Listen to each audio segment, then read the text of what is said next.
Hello, hello, hello. Just want to say good morning. Want to jump on right quick and just say happy holidays to everybody. And been on hadn't been on here for a while, but just want to jump on today and talk a little bit and see if anybody might have had any questions or anything since I hadn't been on for a while. So I'll just hang out here a little bit and see how many people will join me today. Let's see.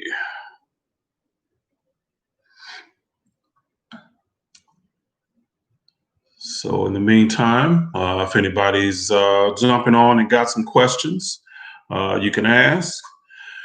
And but like I said, just wanted to jump on today and just talk about what's coming up. So a lot of the holidays, and I know a lot of people are usually feeling like really conflicted about these holidays, especially when you become so-called woke, and become enlightened. But this is a time that I know it's been ascribed a lot of times to religion and Christmas time and Christ and Jesus and stuff like that. But it's also a time of family, getting together with family, and just connecting with family. So if you are struggling with whether or not to celebrate the holidays and stuff, don't. I mean, really and truly, when you become a little bit more enlightened, it's not about the religion. Really and truly. So I like how one of my students said, her name is Penny Brown. And Penny says, I'm grateful that I can see it for what it is and still enjoy it. That's one of the most amazing things about being enlightened. In other words, even though you know that the religious holiday is really not about Jesus, that is still about being able to enjoy the day and enjoy family and even enjoy a lot of the traditions that are surrounding family. So that part I don't think you should ever disconnect from. Is being able to hang with family and being able to have fun with your family. So in these holidays and these times, if people do, wish you a Merry Christmas or whatever, they have no idea what you believe. And really and truly, it doesn't matter what they think or what they know or don't know, because it's not like Christianity where you have to or you're supposed to go out and explain to everybody what you believe or what you don't believe. So that's not what this is about. It's not becoming enlightened. It's really about your personal journey, and everybody else is not on your journey, and you shouldn't expect them to be. And you should be able to respect where they are. So if they're still on the believing in Christianity, hey, be there with them. Allow them to be who they are and meet them where they're at. So, United Black Nations, how are you doing?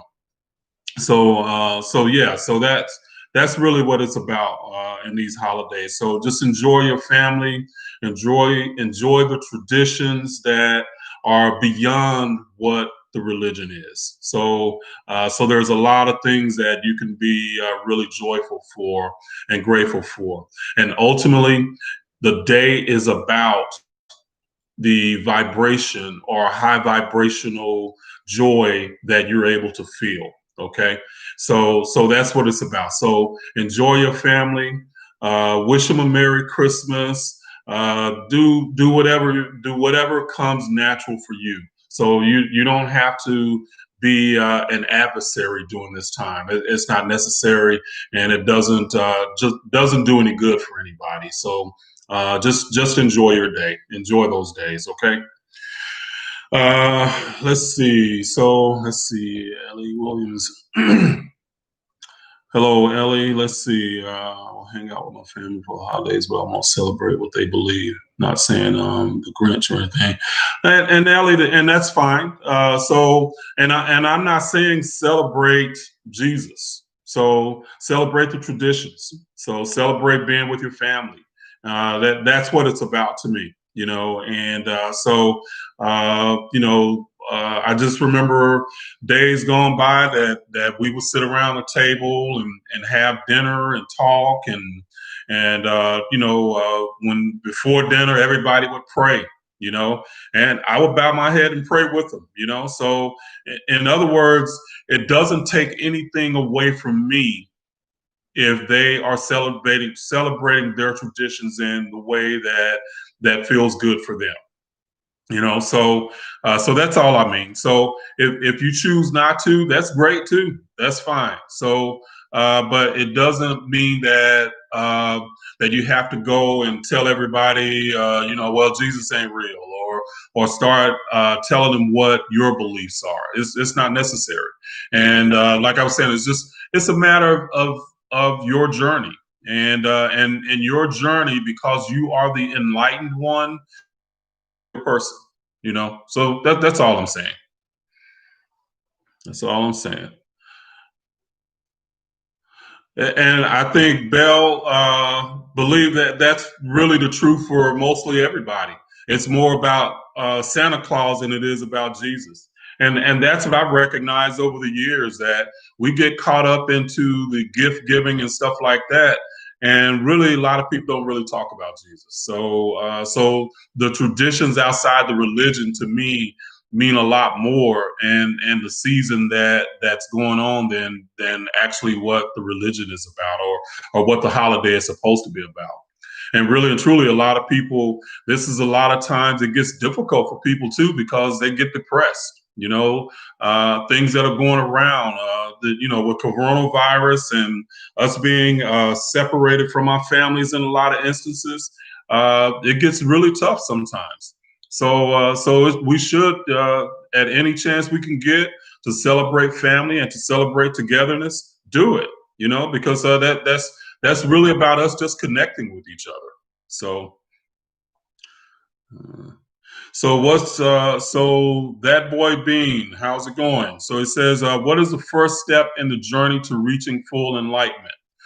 And your question is a good one. And I think that it's a question that a lot of people consider, that there is like an end journey. And I'll tell you that there is no state of being where you reach this level of perfection. And I think that that's something that we've gotten from religion, where there's supposed to be this idea of you reach this state where perfection is like, really, like you never anything changes. You reach this state where it's perfect and nothing changes. And in reality, the universe doesn't operate like that, because just as soon as, if you think about it, even in life, when you reach a certain stage, or have a certain goal that you're going for, once you reach that goal, a lot of times there are going to be other things that you want to strive for. So there's never a static state. So to get started on the journey is the first to start to looking back in yourself and looking at who you are and the things that you want to change. That's what you start working on, and that's what the journey is about. And so many times people get caught up in, they're changing, but they want everybody else around them to change with them, or change and know what they know. And I get that, and I understand that, because it's like you find something that brings so much joy and peace to yourself that you want to share that with everybody. But then what happens is when people don't see it the way that we see it, then we get angry, or we get despondent, and get upset about it. And again, I get it, but it's really about you just starting on your journey. And the start of that journey is when you start to asking the questions about what am I here for? How do I live my life? What do I do to live the life to the best way that matters for me? When you start asking those questions and start to work towards those ideas, then that's when you started on your journey. But there's never a point where you just reach this level and you're like, oh, I'm enlightened, I know everything, nothing's ever going to change again. It doesn't happen that way. It also doesn't mean that once you start going on this journey, you're never ever going to feel down. You're never ever going to feel depressed. You're never ever going to like just be human. That's really the truth of the matter, because you're going to go through ups and downs. But again, the enlightened aspect is that you can come back to center, and you can come back to where, okay, you're not too high, you're not too low. You can come back to center. So that's what it's about. So let's see, is Christmas a pagan holiday? Uh, Christmas. So the idea that we have of Christmas definitely started from what Christians call pagans, and that was an insult to the people that they stole the idea from, basically. so, is it a pagan holiday? It started way before there was ever the idea of Jesus. So the short answer to your question is yes. So it would be a pagan holiday. But understand that Christians called people that did believe like them pagans, but they got all their ideas from the pagans and then started calling it Christmas. Let's see. I hope grown children but I have a younger child that I am older now to my grown and young children by spiritual concepts and morality. So Amber Longoria, and she was asking basically how can she start to speak to other people about African spiritual concepts, and they have to be open to it. That's really what it comes down to. So you're not going to be able to force your ideas on people, and that's a lot of times what we want to do is that, again, we learn something and we want to tell everybody, because again, we know how good it makes us feel. And we want to share that with the people we love. But a lot of times they're just not there yet, especially if they're Christian. They're not going to be open to it, plain and simple. And it's a shock to our system a lot of times when they're not, So yes, okay. Amber Longoria she says that the church provided some positive structure and guidance for my children, a sense of community, and I'm somewhat conflicted. And that is a beautiful, beautiful statement, because that's the truth of the matter. The church a lot of times does provide a lot of structure and community for us. And those are the parts to me that you don't have to give up. You don't have to throw those things away, because the good parts of it, keep them, because they make you feel good. They lift you. So that stuff keep. You don't have to be conflicted about it. And really and truly, the more you learn about and get deeper into the Khemetic knowledge, you'll find that it's not so much having to believe. It's just understanding the orientation that a lot of times the Christians have made things. And they instead with the Khemetic knowledge, Jesus is not somebody outside of you. There's a difference between Jesus and Christ. Okay. And Christ is an aspect of you and was supposed to be an aspect of us, of every human being. Okay. So it's not. So Jesus was their idea of pulling Christ really outside of you when it's a part of you. So that stuff you don't have to give up when you really understand the knowledge. And I know in the beginning, a lot of people, when they first learn this stuff, that they feel like, again, they gotta be in conflict with Christianity. But I'm telling you, the more you learn and the more you know, there's no conflict. There's no conflict. Okay. Let's see. TK Brantley, how are you doing? Great day to you. Just did the same thing. I just let it all out. Now on the journey now. Yeah, some people, and TK was just saying he just let it all out, and some other people are now on the journey and they found out everything. So, and that some people, you got to spoon feed them. When you have beliefs that are different from everybody else, sometimes it's like, to them, it's like you're trying to give them a drink of water through a fire hose or from a fire hose. and it's so much that they just can't handle it all. But sometimes, and really and truly, the biggest way that they're going to really understand this knowledge is how you are as an individual. How do you live this knowledge? That's really where it's gonna pique their interest the most. Okay. And Rich Roots, peace. Let's see. Also learn in church about tithes and being a submissive person. Yes, Ashawn Morris. We also learned about church, about tithes and being a submissive person. And again, those ideas are really control mechanisms by the church, because really and truly, the idea of tithing does have some validity within African spirituality, but it's not about giving money to an organization. Tithing is really more about a metaphysical idea and something that you give to the universe. So it's a deeper level to a lot of these ideas. Okay. So, and being submissive to someone, no human being should ever be submissive to another human being. Okay. And and especially I know for women that in the church is a huge, huge thing.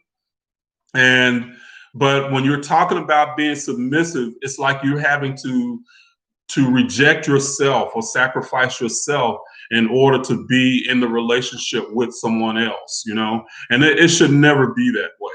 So in African spirituality, male and female, masculine and feminine were two equal parts of the whole. And that's really how it should work. Okay.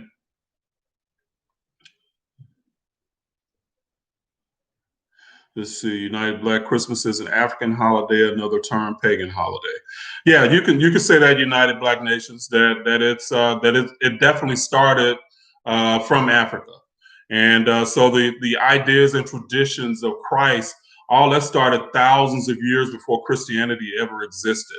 So how we even got Christianity was through the Greeks actually learned from the ancient Egyptians, and then they took their knowledge and they actually wrote a lot of it down, which was against the ancient oral traditions of a lot of Africans. So Africans had an oral tradition through a lot of their stories. I mean, we've heard of the griots and stuff like that, and that's where those ideas came from. So the idea that Christianity again was taken from Africa, that idea was taken from Africa, it definitely was. Definitely was. Let's see. Amber asked, do you recommend any text for guiding children in African spirituality? Amber, that's not something that I've ever looked into. My children are grown, so it's not something that I ever looked into.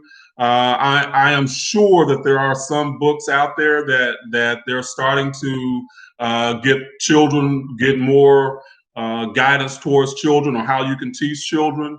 But it's not something that I've ever looked into. So I'm sorry, I can't help you with that one. My thoughts on reincarnation. So Roy Donaldson asked, what are my thoughts on reincarnation? And the idea that we live,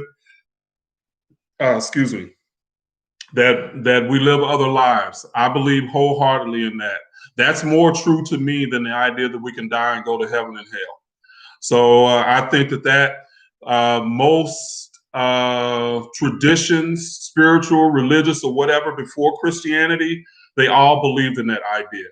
And they looked at it in the sense of how they looked at nature. So nature was usually the first teacher for so many indigenous people. And they looked at nature and said, hey, you know what? This plant could die in the winter, and then another one comes up in the spring. It might not be the same plant, but in the same place it comes up again. And so that's how they kind of looked at reincarnation, is that something could die, but death and life were two sides of the same coin for them. Okay. So reincarnation, and if you really want to tap more into the ideas of the spiritual ideas, you can tap into those ancient lives and and actually learn from it. Let's see, what are your thoughts on Kwanzaa? My thoughts on Kwanzaa: celebrate it. So I'm again, any of those traditions that are outside of celebrating Jesus, celebrate them. So if they bring you and family together, celebrate them. So you don't have to be how can I say, you don't have to be adversarial. It's not necessary.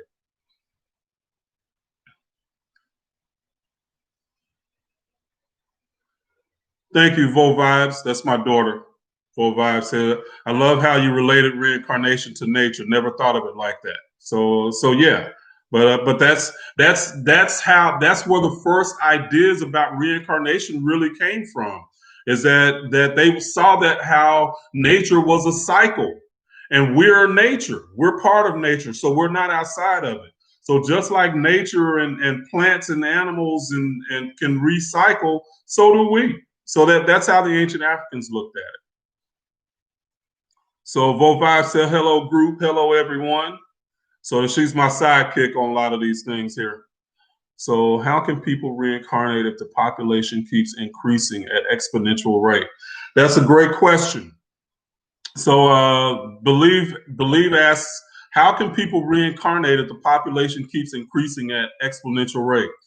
So understand, when you reincarnate, only a portion of what you would call a soul actually is inhabited within your body. Okay, that's what the ancient Africans called Osar or Osiris. Okay, so the actual soul aspect that is inhabiting the body, or that is inside the body, or I wouldn't say inside the body is inside the soul, but for all intents and purposes, that aspect of us is within one physical body, but we are like massive. So you can think of really a soul, and I'll call it an oversoul. That this hand can be the oversoul, and then we can have many different lives from that, basically extend from that oversoul, that essentially have the same theme of life. So in this soul we might be a woman, in this soul we might be a man, in this soul we might be whatever. So we have different aspects of us that are living at different times, and they'll actually be concurrent. So that's how we can have billions of people that basically are connected back to oversouls. And then you can go above the oversouls, and then there's another level there. So there's billions of ways of how that can happen. So there's more. Energy never runs out, so it can expand. So all the time.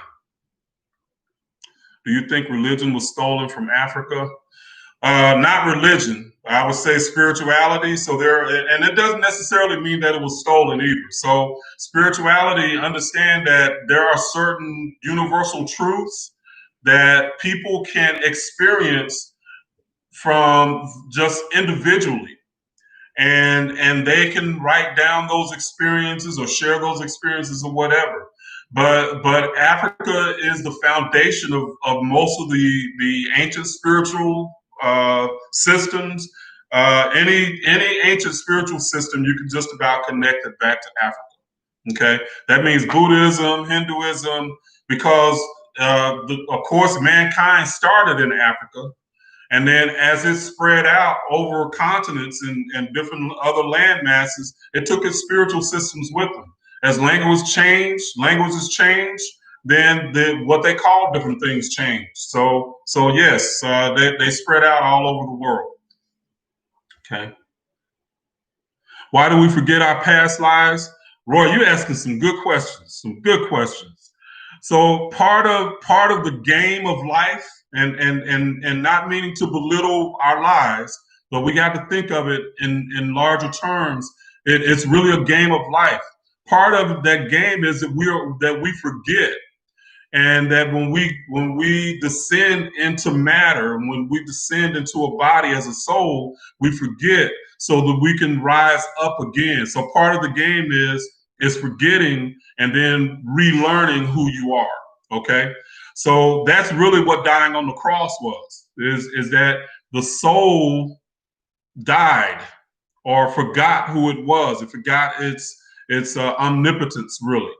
And then when it descended into the body, that death or unawareness is what we call death.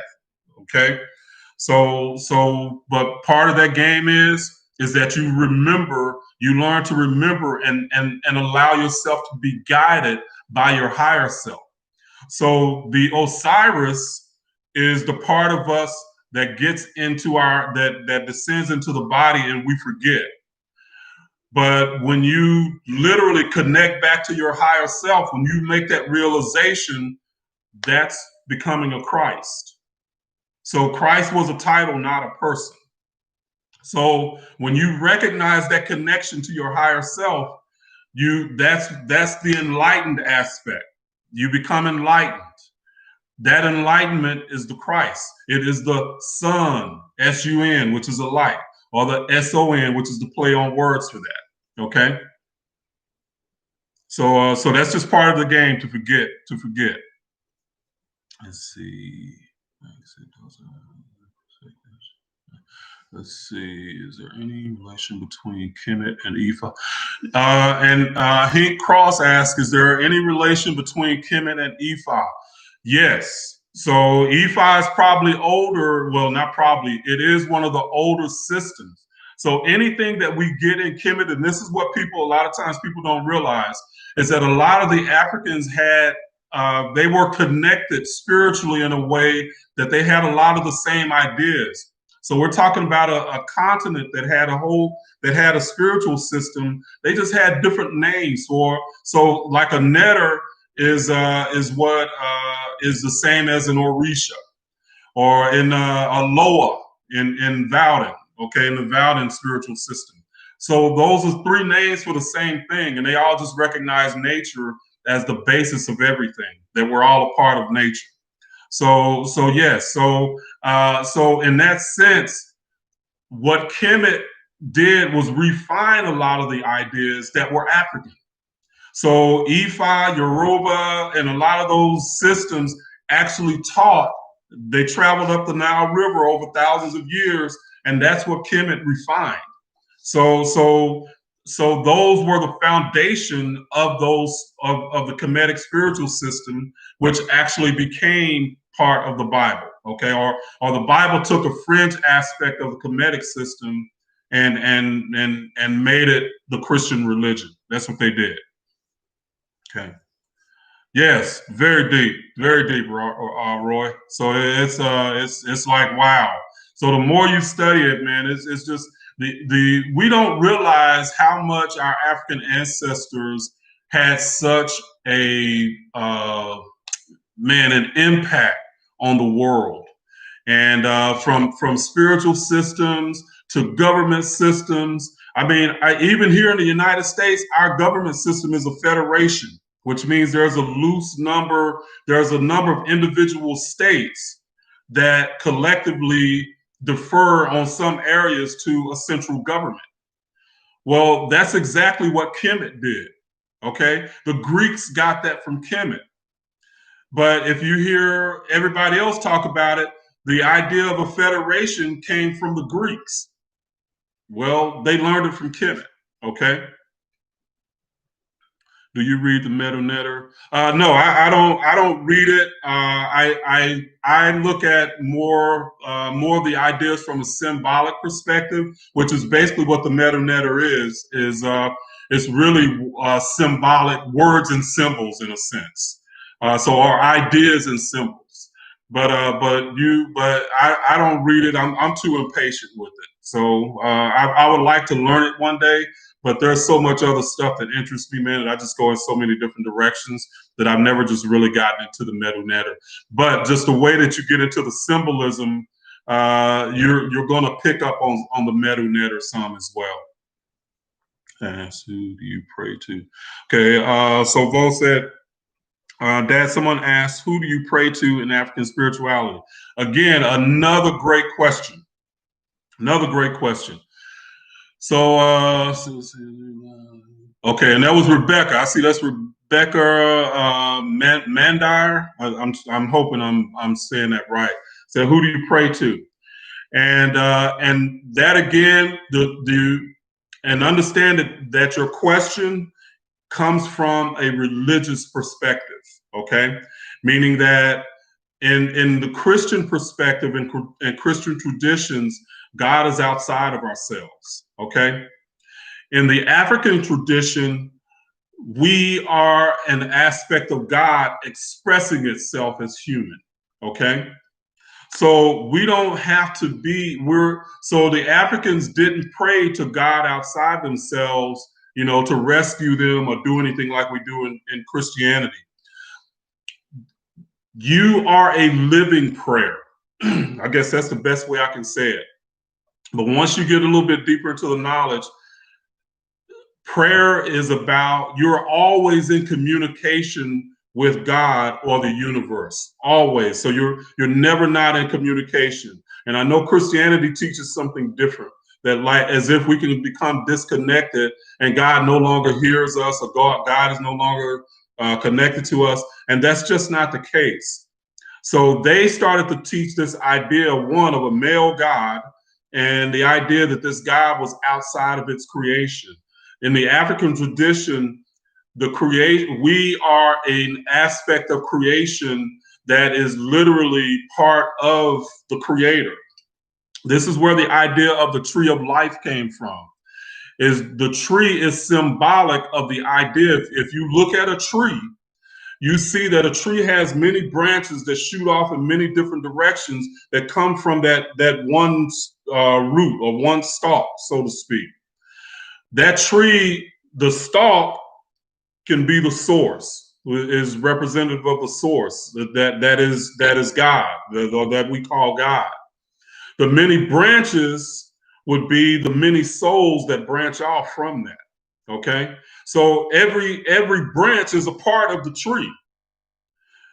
The leaves could be the experiences of life that each soul has.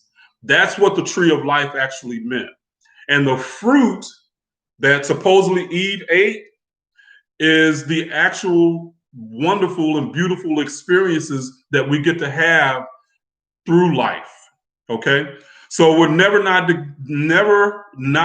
connected, and we are always praying because we're always in communication. It's not just when we do this. Okay, the ritual is not the prayer. The words is not the prayer. It's who you're being and how you're vibrating. That's your prayer every day. Okay, how are you living? So it's important to understand that your thoughts and your beliefs really dictate your prayer, or is your prayer. Okay, are you thinking and living negatively?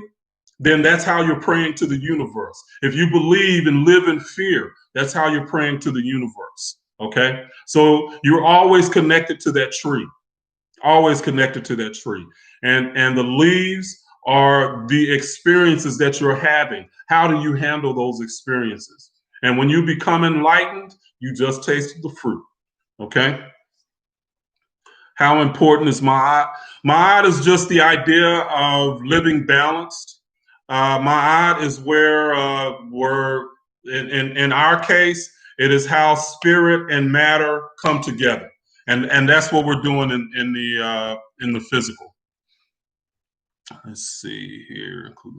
Things better. Pump. Never felt better. Yes, sir. Zebulon, priming the pump. You got to prime that pump. Absolutely. Absolutely. It's a shift in my thinking that we subscribe to a specific system of practice or thought, traditions, learning my God. Yes, Amber. Amber made a good statement. She says one of her biggest challenges is she faced a shift in her thinking that she has to subscribe to something specific, some specific tradition, or you're not doing it right. And that's not the case, not in African spirituality. That's where Christianity became different from most spiritual systems, because most spiritual systems understood that tree analogy, that everything is a part of the one. We're just different branches. So Christianity started teaching that the one is separate from everybody and that you have to follow it in order to get the enlightenment or whatever. And that's just not the case. That's wrong. Okay. Yes, Amber, your life is a prayer. Absolutely every day. Now, when you pray, what is it that your desire of the way that you live life and what you want to get out of life, that's what you're praying for. Now, do you believe from a negative perspective, or do you look at life from a positive perspective? That's really the two perspectives that you can look at. That's how you're praying every day. It is when you're going to sleep at night, you're literally still vibrating. So you never stop vibrating. Everything has a frequency. So you're always praying. Let's see.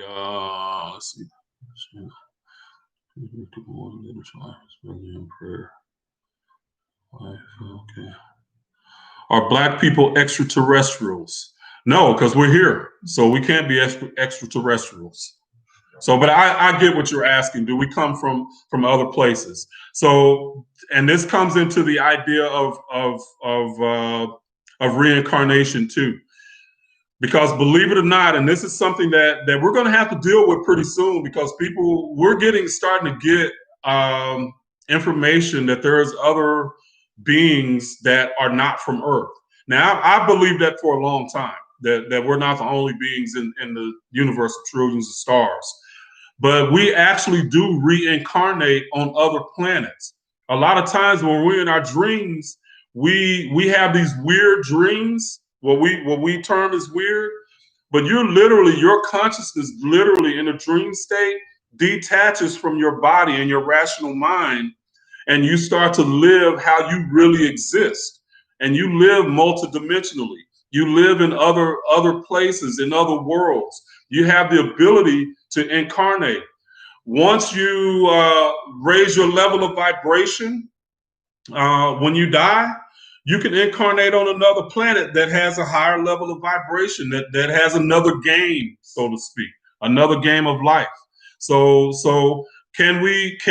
a soul, can we come from other planets? Yes, that's very possible.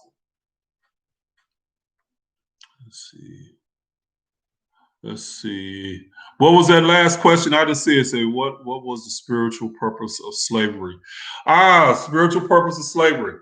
And understand that with any experience, there is always what we call the light side and the shadow side.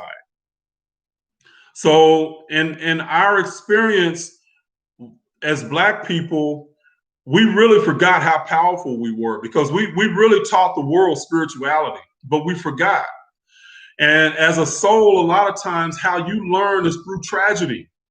If you think about it in your life, some of your biggest lessons and most enlightened times come after you had a tragedy and you learn how to deal with it or cope with it. Okay.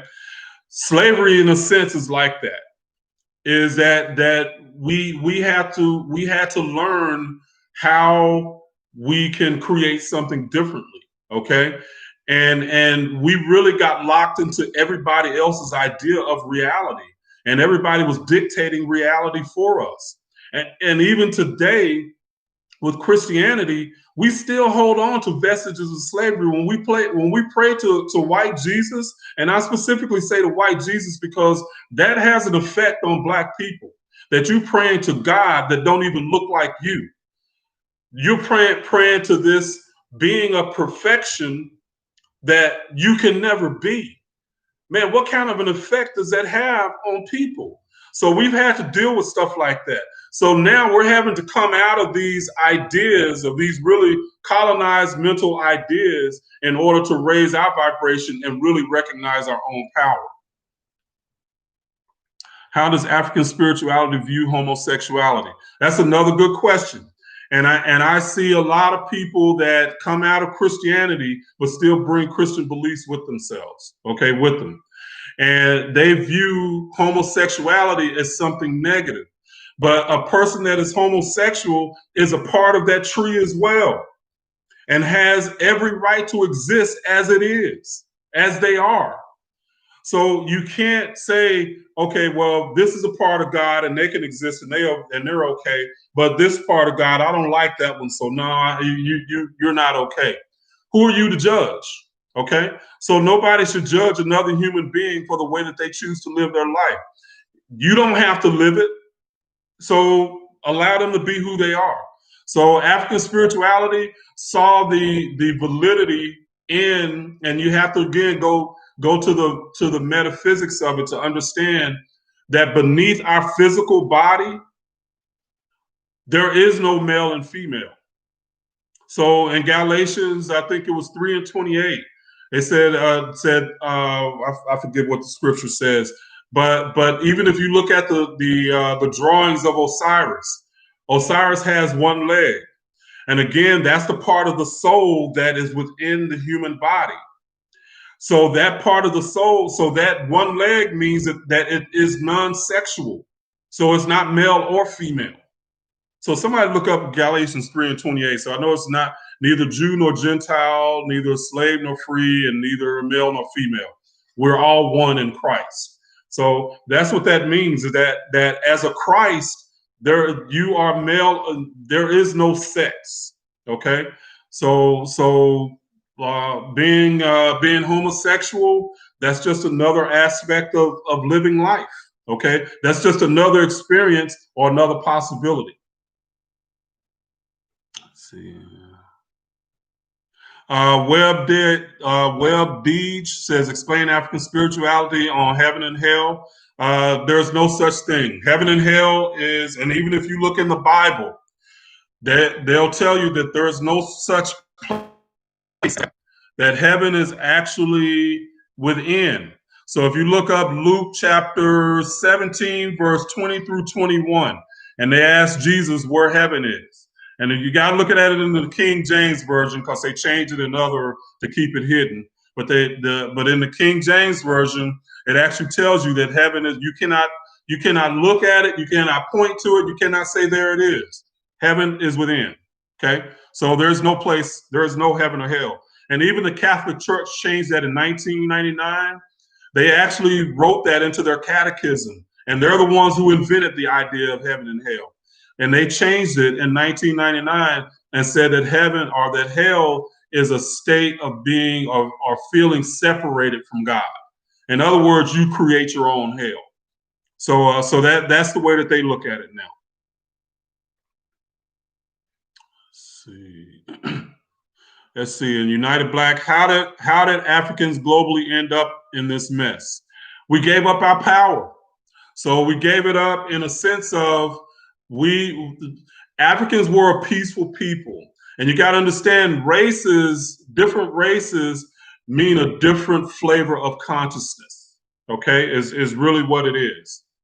So when the white race incarnated on earth, it brought in a different consciousness from the African consciousness. And again, this is where I was stating earlier, there is no perfected state where nothing stops growing and nothing stops changing. So in order to have more experience, a different experience, all that is create other races and brought in a different consciousness that thought a different way from Africans. So Africans for over 60,000 years lived in peace. They never had any strife. Well, when the white race came in, they brought in a different consciousness and came to Africa. Africa accepted them as brothers, but then that different consciousness thought a different way. They fought for thousands of years in Europe. They were fighting each other before they ever came to Africa.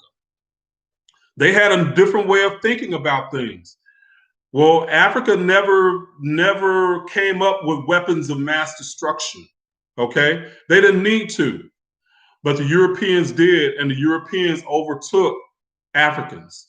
Okay, and came and took their religion or the spiritual systems, everything.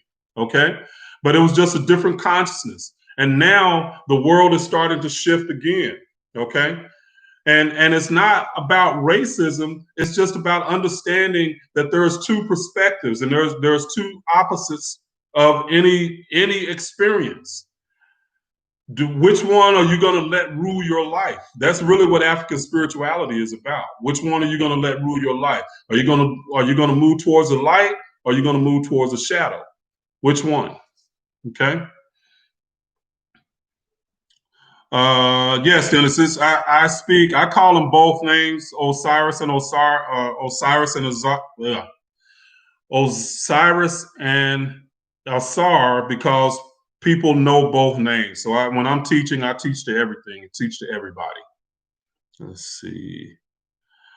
Let's see.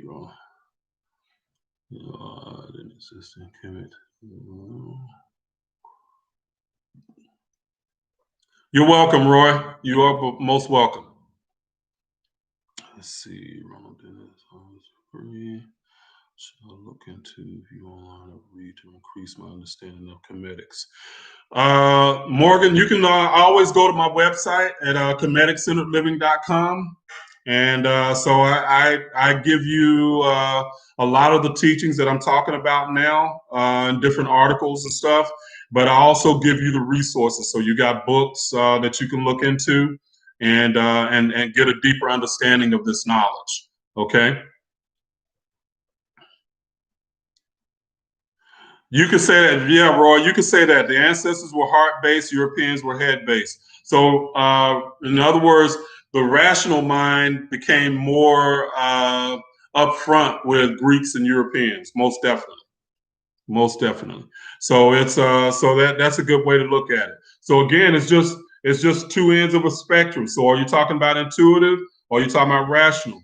And even today, we have to look at how our society has developed, where more of the masculine mind or the masculine aspect is put forth more than the feminine.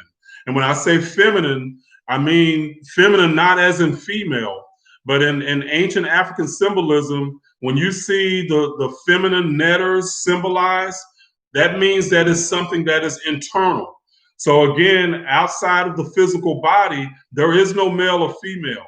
All of us have masculine and feminine aspects within us. So we can all turn within and go in and meditate, connect to our imagination, stuff like that. That is a feminine pursuit or our feminine aspect. And I say feminine as in they use the womb as the analogy for something that is that can house, how can I say, house creations, can birth creations, stuff like that. Well, when we think of some new idea, we're actually going into a feminine state, but and we're connecting to our intuition.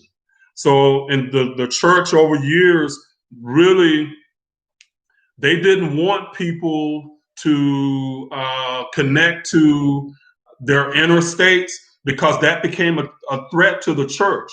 In other words, if I knew I could go in and connect with God, then I didn't need a priest to tell me that I needed God, or that I was a sinner, or whatever. And that means that I didn't need the church, I didn't need to donate. So they actually start to kind of legislate, and I'll just use the term legislate, against the Greek Gnostics, who said, hey, you don't need an intermediary. You can go within and connect to God yourself. That became a huge threat to the Christian church. Let's see.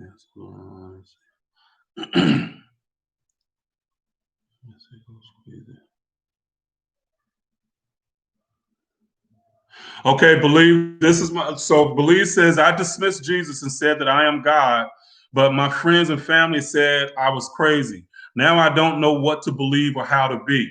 Okay, so this is my question. Question to you is, why is it that your friends and family make you doubt what you know? Okay, so you have to be strong enough to understand. First of all, they're not, because they don't have your knowledge, they're not going to understand what you're saying. So yes, you're going to sound crazy to them, but you have to understand too that they don't know what you know. So you don't start to question you, because they don't know. They're ignorant. Okay, and when I say ignorant, I mean not knowing. That's what ignorant means. They're ignorant of what you know. So you don't start to question who you are. You have the knowledge. They don't. So don't question you. Okay? Let's see. Yeah, Asians did invade Africa as well. So there was many people. So many different wars and stuff that they fought over the years. Feminine, masculine energy. Astrology. What is with your understanding of feminine and masculine energy? So understand one that feminine and masculine is not about energy. It's just about a perspective. So it's not necessarily about energy. Energy is neutral. Let's see. What are your views on astrology and numerology? I think they're very valid.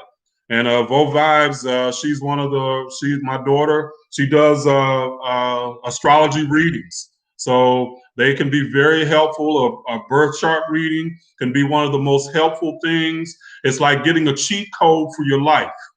And you can, if you get somebody that's good, like my daughter, she can literally help you along your journey by doing a birth chart reading for you. So numerology, also at the foundation of all the Egyptian myths, which were at the foundation of the Bible and their personages, is numerology.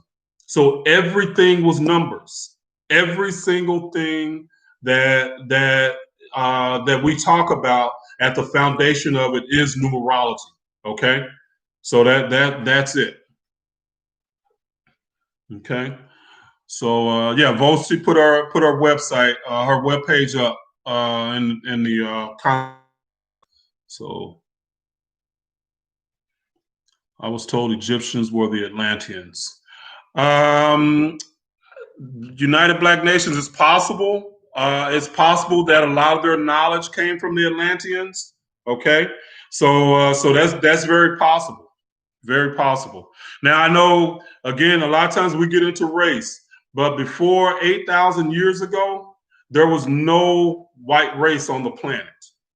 Okay, and that's scientific. So that's not me just making it up. They've done genetic studies and saw where the pigmentation got lighter. And so between 6 and 8,000 years ago is when actually whites actually incarnated onto the earth. Okay. So again, that's why I say that there was a different when that happened, there was a different consciousness that actually came into the earth. Let's see. Let's see. And Rich Root says best thing ever, her natal chart reading. So Rich Root reading from her. Okay. And Vo said if anybody wanted to sign up for a reading, you can do that. Okay. All right. And we're coming up on an hour. Does anybody have any more questions? I also, if any of you guys want to really take this knowledge to the next level, I have a class that I'm doing and it's called the African Mind Rewire. And it's at beyondthephysical.me where you can actually get more information on it. It's closed right now, but I'll open it up here in a little bit in probably a couple of weeks or so. But I'm actually teaching the African spiritual system and teaching it as a practical application because we get so into battling over whether or not Jesus is real, but we don't understand that people were actually coming to Egypt because and taking that knowledge because they knew that it was something practical and something powerful. So yeah, so definitely take a look at that. Take a look at that class and see if that's something that might interest you. It'll definitely interest anyone that's on that spiritual journey of African spirituality. But the thing about my class is that not only do you learn African spirituality, but you unlearn religion at the same time because they're so closely connected. I compare and contrast a lot of the ideas, which helps you learn a lot quicker. Okay. Spirituality was recommend The Alchemist, but it's kind of like reading a Bible. So Deanna Marcel asks, can you recommend a book for beginners on spirituality? Oh man, let's see, a book. On spirituality.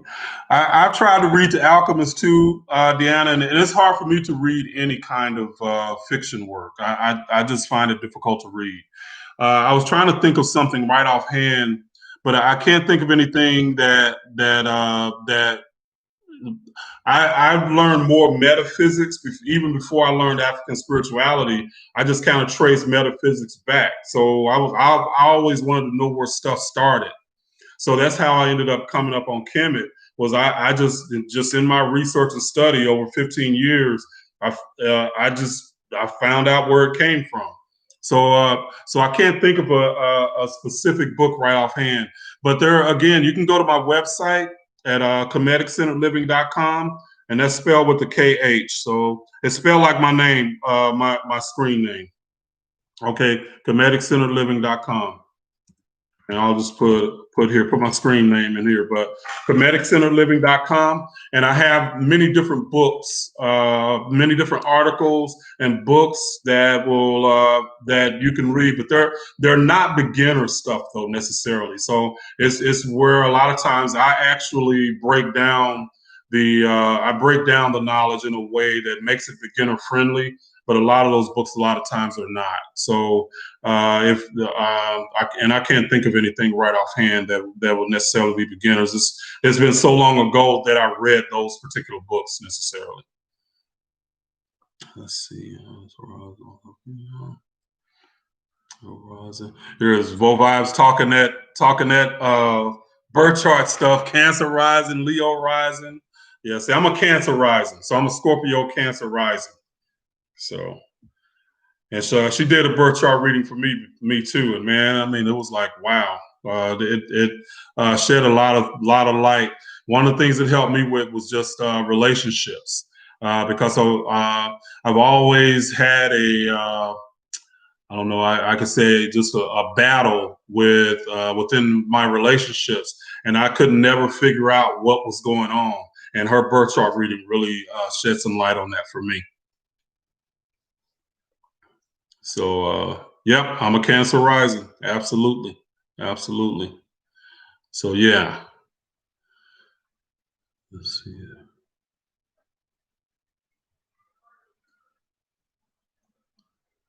Well, thank you, Morgan. It is. It is. So we've been connected. My daughter and I have been connected for thousands of years. Believe that. Thousands of years. So over many different lifetimes. So she was actually in Egypt as a queen, and I was in her court as a priest. So in a past life. So just deep. We've been connected. So it's coming up on the hour. If anybody have any more questions, again, guys, you can check out if you want to get. Let's see.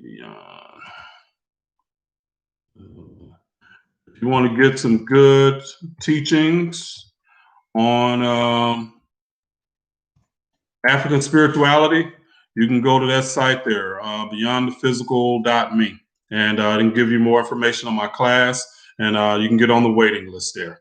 So if you got, see, African Sumerians. Okay. Yeah, United. I don't know. So he asked, "Is Africans the Sumerians that came from space?" Now I've never heard that. So it's possible, but it's not something that I've ever studied. So I don't know. Oh, you're welcome, Morgan from the Crown. You are absolutely welcome, my friend. You're absolutely welcome. So I always have a lot of fun. You guys always ask a lot of good questions too. To just there's questions that I don't think about how to ask, but when you ask them, the knowledge just comes. So and I can give you that knowledge. So all right.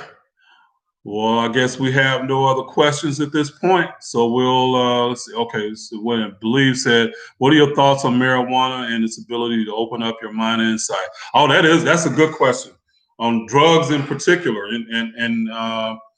So marijuana is natural, and I believe anything that is natural that is created on this earth can be used for something good for us. Okay. I believe that a lot of insight that our ancestors got was from what we would call drugs today, was from natural plants. So in South America, I know they deal with ayahuasca and stuff like that. So I believe a lot of their insight came from their experience with those natural medicinals, I guess, those natural herbs. So I believe that marijuana can be used for good, as within any natural thing. But I kind of have a libertarian leaning too when it even comes to drugs itself. Is if people want it, they're going to get it. So quit using our resources, put people in jail, and stop them from doing what they want to do. It's their life, you know. So that's kind of my way about that. What is the newt? You're talking about the let's see, the newt, the newt. Who is newt or newt? Okay, so newt, Tef newt, and newt. So newt and is just a feminine netter. And understand that whenever they're talking about feminine netters, they're talking about the environment in which everything exists, okay, or a certain level of everything exists. So newt was actually the environment in which Geb existed, and Geb is just basically physical matter, okay, the earth, the bodies, all that stuff. So that's what newt is.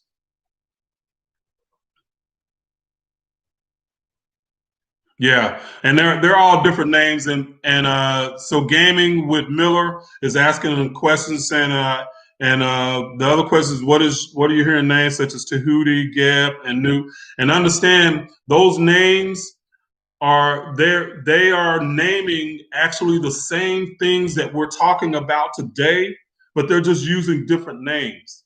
So Tehuti is basically the it's representative of the human mind. The human is representative of the human mind and its ability to systematize and organize things. Okay, so that's new. I mean, not new, but Tehuti. So when we're talking about these netters, they're actually talking about they're using these names and ideas to express metaphysical concepts, and it's the same concepts that we have today. They just they just named them something different back then.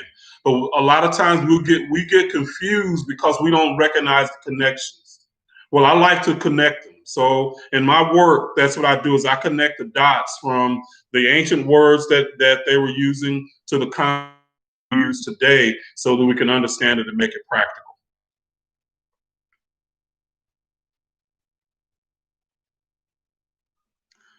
Let's see, Hink Cross. I have an organization in the Netherlands called Ogise. I hope I'm pronouncing that right. I can even. You can email me. Let's see here. I'll just put my email address in here.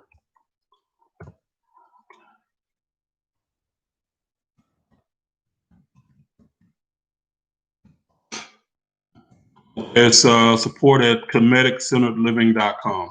Okay. So that's my email address, Gaming with Miller. Oh, I'm not, I'm sorry, that was Hank Cross. So do they have a voice? Gaming with Miller, when you say do they have a voice, explain that question to me. I'm not following that idea.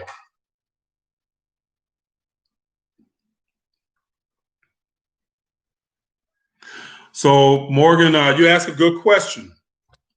So from a cultural perspective, what is your views on many different cultures and belief systems? Do you feel that they are harmful or useful or in between? They exist and they're valid. So any culture, they are just another branch on that tree. Okay, and they're valid and they're useful in that any experience from that branch, okay, from those branches on those trees is valid, and any experience can have a light side or a shadow side.